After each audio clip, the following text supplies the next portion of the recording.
ማንቸስተር ዩናይትድ ማስደመሙን ቀጥሏል። የሚካኤል ካሪኮ ማንቸስተር ዩናይትድ በቀጣዩ የውድድር ዓመት ያሉበትን ክፍተት ለመሙላት ልምድ ያላቸውን ተጫዋቾች ወደ ክለቡ እያቀላቀለ ይገኛል። በባለፈው ዓመት የውድድር ዘመን በከፍተኛ ጫናና ተጽዕኖ ውስጥ ሆኖ በዘንድሮው የውድድር ዓመት በከፍተኛው የእግር ኳስ መድረክ ቻምፒዮና በቻምፒየንስ ሊጉ በልጅ ሚካኤል ካሪክ አማካኝነት መሳተፍ ችሏል።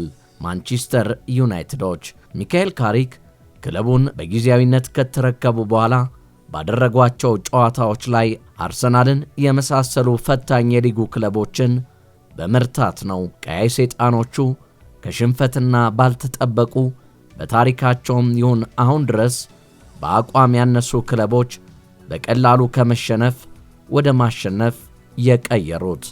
አሁን ማንቸስተር ዩናይትድ ወደ ቀደመው ከፍታው በይበልጡን እንዲመለስ በማሰብ አሰልጣኝ ሚካኤል ካሪክ በርካታ በክለቡ ዕድሜያቸው የገፉ ተጫዋቾችን በአዳዲስ ተጫዋቾች ለመተካት ባነሰ በጀት ድንቅ የሚባሉ ተጫዋቾችን የዩናይትድን ማሊያ እንዲለብሱ እያደረጉ ይገኛሉ። አሁን ከቀናት በፊት ብራዚላዊውን የአትላንታ ኮከብ አስፈርመው በጤና ምርመራው ዝውውሩ ውድቅ በመሆኑ የተነሳም ፊታቸውን ወደ ቤልጅየሙ የአስተን ቪላ የመሃል ሜዳ ተጫዋች ዮኒ ቲልማንስ በማዞር በ41 ሚሊዮን ፓውንድ የግላቸው አድርገውታል። ቲልማንስ በእንግሊዝ ፕሪሚየር ሊጉ በተለያዩ ክለቦች በሌቸስተር ሲቲና አስተን ቪላን በመሳሰሉ የሊጉ ክለቦች ለበርካታ ጊዜያት የተጫወተ ባለብዙ የእግር ኳስ ልምድ ባለቤት ሲሆን ሀገሩ ቤልጅየምንም በዓለም ዋንጫው በ2026-27 ከዛም በፊት በካፒቴንነት መምራት ችሏል። በባለፈው የውድድር ዓመት ዮኒ ቲልማንስ አስደናቂ ሆኖ በዩና ኢምሬ ስር 35 የሚደርሱ ጨዋታዎችን ማድረግ ችሏል። በሚቀጥለው ዓመትም ኮከቡ ከኮቢ ማይኖና ብሩኖ ፈርናንዴዝ ጋር በመሆን የቀያይ ሰይጣኖቹን የመሃል ሜዳ አስፈሪ እንደሚያደርጉት ይጠበቃል። ታዲያ የተወደዳቸው የቻናላችን ቤተሰቦች እንደ ከዚህ ቀደሞቹ የመሃል ሜዳ ተጫዋቾች የማንቸስተር ዩናይትድ ውድ ልጆች ሁሉም ቲልማንስ ይሳካለት ይሆን? ሐሳባችሁን አጋሩን። ላይክ፣ ሼር፣ ኮሜንት፣ ሰብስክራይብ እና የደውል ምልክቷን መንካታችሁንም አትዘንጉም። ቲልማንስ ባጫወቱ ድንቅ ከመሆኑ የተነሳ የፍራንክ ላምፓርድና አሌክሲ ዊትስ ጥምር ነው ሲሉ ባለው የማጥቃትና ከረጅም ርቀት የሚያስቆጥራቸው ግቦች የተነሳ ነው። የ2015 የስካይ ስፖርት ዘገባ እንደሚያሳየው ከሆነ ከሂኒ ቲልማንስ ባጫወቱ የተከላካይ አማካኝና የማጥቃት ላይ ሥራ የበለጠ ፈጣንና ከኳስ ጋር ያለው ግንኙነት እጅጉን የላቀ ሲሆን በማጥቃት ያለው ችሎታው ደግሞ እጅጉን አስገራሚ ነበር ሲል ተናግሯል።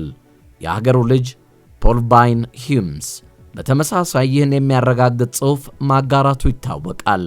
ቲልማንስ በረጅሙ የሚያቀብለው ችሎታው ድንቅ እንደነበር የቀድሞ የቤልጅየም ተጫዋች ድንቅነቱን መስክሮለታል።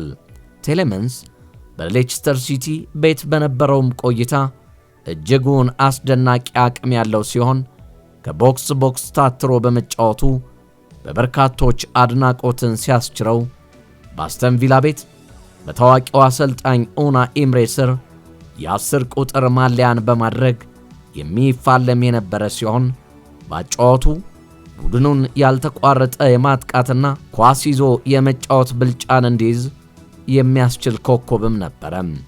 በ2024-25 የውድድር ዘመን ቲልማንስ ባለው አስደናቂ የጨዋታ ችሎታና የእግር ኳስ እይታዎቹ በአስተን ቪላ ቤት ምርጥ ከሚባሉ ተጫዋቾች መካከል በቀዳሚነት ከሚጠቀሱት መካከል አንዱ ነበረ።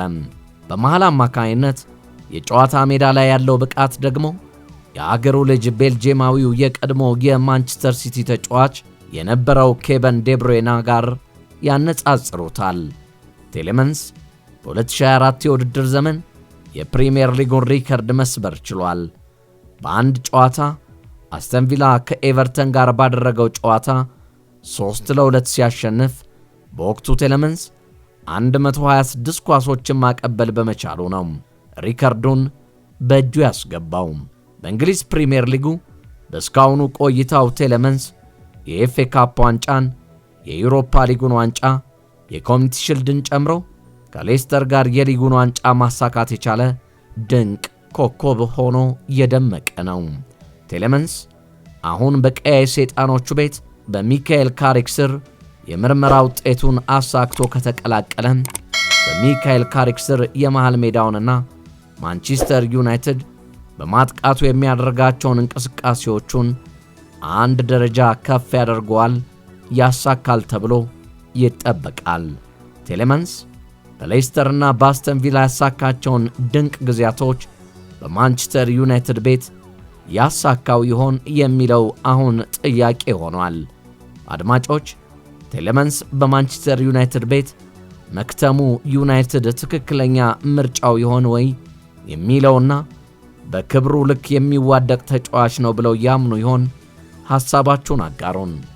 ቴሌመንስ አሁን አስደናቂውን የፈተና ጉዞ ከአስደናቂው የቀያይ ሰይጣኖቹ ማሊያ ጋር ጉዞውን ሊጀምር የምርመራ ጊዜያት እንደቀረው ታዋቂው የስፖርት ጋዜጠኛ የዝውውር መስኮት አነፍናፊ ፋብሪዚዮ ሮማኖ አጠናቋል፣ ወደ ማንቸስተር ዩናይትድም ተቀላቅሏል ሲል በሪፖርቱ አጋርቷል። ታዲያ ቴሌመንስ የእንግሊዛዊውን የቀድሞ ተጫዋች የዋይኒ ሩኒን አሊያስ ደግሞ የብሩኖ ፈርናንዴዝን አሊያስ ደግሞ የዴቪድ ቤካምን አሊያስ ደግሞ የፖል ፖግባን ታሪክ በደማቁ ይሰርዘው ይሆን? አብረን የምንመለከተው ጉዳይ ይሆናል። የተወደዳችሁ የቻናላችን ቤተሰቦች ቻናላችንን ላይክ፣ ሼር፣ ኮሜንት፣ ሰብስክራይብ እና የደወል ምልክቷን እየነካችሁ እንደነዚህ ያሉ አዝናኝና አዳዲስ መረጃዎችን በፍጥነትና በጥራት ስለምናደርሳችሁ አብሮነታችሁ ስለማይለየን ሁሌም የምንለቃቸው እንዲደርሷችሁ የደወል ምልክቷን ሰብስክራይብ ካደረጋችሁ በኋላ መንካታችሁ እንዳትዘነጉ እያሳሰብን የዛሬን በዚሁ አበቃለሁ። በሌላ ዝግጅት፣ በሌላ ፕሮግራም፣ በሌላ አስደናቂ ጉዳይ እስክንገናኝ ድረስ አብራችሁን በመሆናችሁ ከልብ በማመስገን በያላችሁበት ሰላምና ጤንነት፣ አንድነትና ቸርነት ከእናንተ እንዳይርቅ በመመኘት የዛሬን በዚሁ አጠናቀቅን። ቸር ያገናኘን።